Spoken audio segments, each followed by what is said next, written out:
bad Muslim deal overnight, let the riots begin.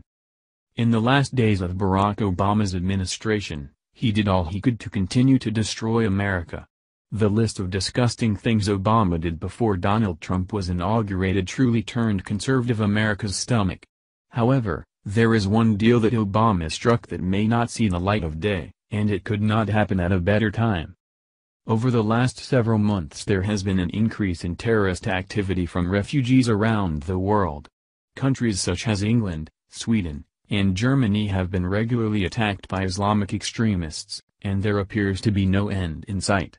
Instead of these countries ending these insane refugee programs that are putting citizens at risk, they continue to allow these terrorists to flood through their borders.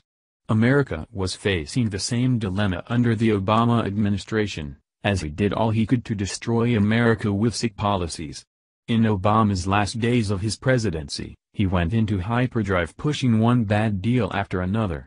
Obama not only practically emptied terrorists out of Guantanamo Bay, but he also was busted giving $418 million of weapons to Kenya.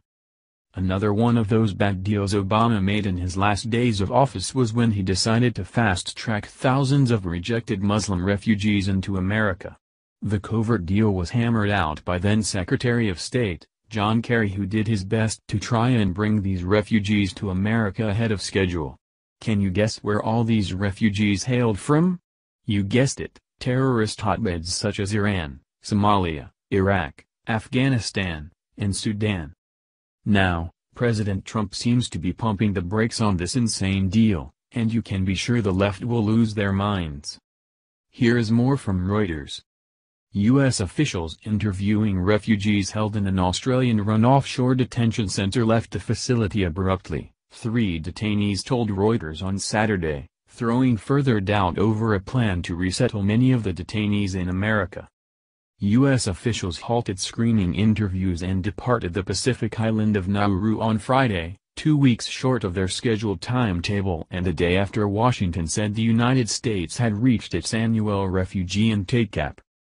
U.S. officials were scheduled to be on Nauru until July 26 but they left on Friday, one refugee told Reuters, requesting anonymity as he did not want to jeopardize his application for U.S. resettlement.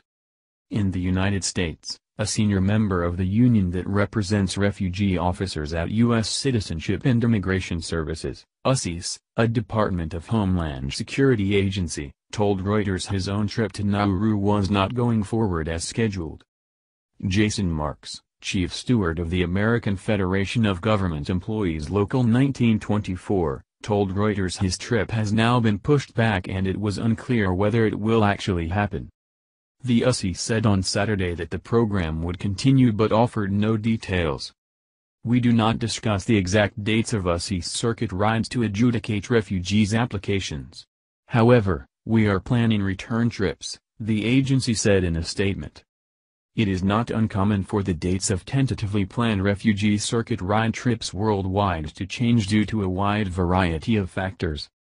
The Australian Immigration Department declined to comment on the whereabouts of the U.S. officials or the future of a refugee swap agreement between Australia and the United States that President Donald Trump earlier this year branded a dumb deal.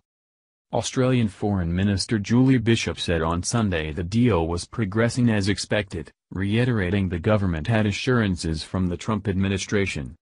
The quota will roll over again on October 1 as I said, and I expect that the United States will adhere to this agreement, as the president promised, she told the Australian Broadcasting Corporation. This deal should not go through no matter what, and it appears from this report it is beginning to fall apart. There is no reason that we should take in these refugees at all under any circumstances. These refugees are known to be from terrorist hotspots and the last thing we need is any more terror threats. This deal should be scrapped and let Australia deal with the crisis they have created themselves. Obama had no business making this sort of deal when he was on the way out of office. President Trump has every right to deny this shoddy deal since that is what the American people elected him to do. The days of allowing every Muslim refugee into America need to end, and right away. The only way we will be able to get our country back on track is by halting all these insane policies that liberals implemented over the years.